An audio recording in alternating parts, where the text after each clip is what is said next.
Setelah pemungutan suara selesai, kita kini memasuki masa penghitungan suara. Berdasarkan pasal 415 ayat 2 Undang-Undang Pemilu Nomor 7 Tahun 2017, mekanisme penghitungan kursi anggota DPRD Kabupaten Kota atau Provinsi serta DPR RI menggunakan sistem yang sama dengan pemilu 2019. Namanya metode Sainte-Laguë. Metode ini diperkenalkan oleh seorang matematikawan asal Prancis bernama André Sainte-Laguë pada tahun 1910. Lantas, seperti apa metode Sainte-Laguë tersebut? Sainte-Laguë adalah metode konversi perolehan suara partai politik ke kursi parlemen atau metode untuk menentukan perolehan kursi parpol di DPR atau DPRD.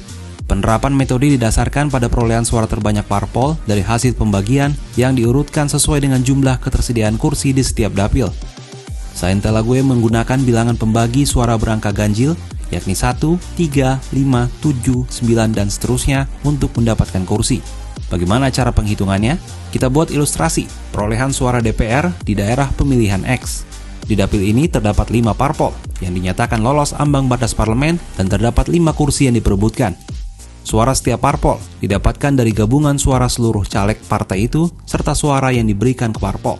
5 partai itu diurutkan berdasarkan perolehan suara, yakni Partai A mendapat 36.000 suara, Partai B mendapat 18.000 suara, Partai C mendapat 15.000 suara, Partai D mendapat 9.000 suara, Partai E mendapat 6.000 suara.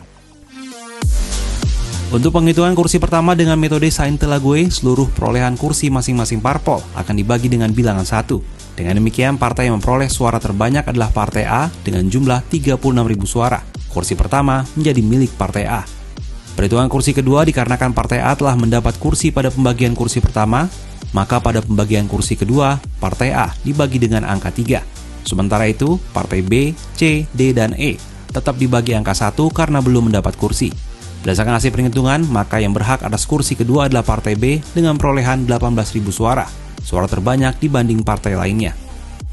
Perhitungan kursi ketiga, Partai A dan Partai B dilakukan melalui pembagian angka ganjil 3. Sementara itu, Partai C, D, dan E masih tetap dibagi dengan angka 1 karena belum mendapat kursi saat pembagian kursi pertama dan kedua. Menurut penghitungan tersebut, Partai C memperoleh kursi ketiga dengan jumlah suara terbanyak yaitu 15.000. Pada perhitungan kursi keempat, Partai A, B, dan C masing-masing dibagi dengan angka 3. Sementara Partai D dan E tetap dibagi angka 1. Berdasarkan perhitungan itu, maka Partai A memperoleh kursi keempat dengan jumlah suara sebanyak 12.000. Terakhir, perhitungan kursi kelima. Karena Partai A sudah mendapat 2 kursi, yakni kursi pertama dan kursi keempat, maka selanjutnya suara Partai A dibagi angka 5. Sementara Partai B dan C dibagi dengan angka 3, sedangkan Partai D dan E dibagi angka 1. Hasilnya, kursi kelima didapatkan oleh Partai D yang memperoleh suara terbanyak yakni 9.000.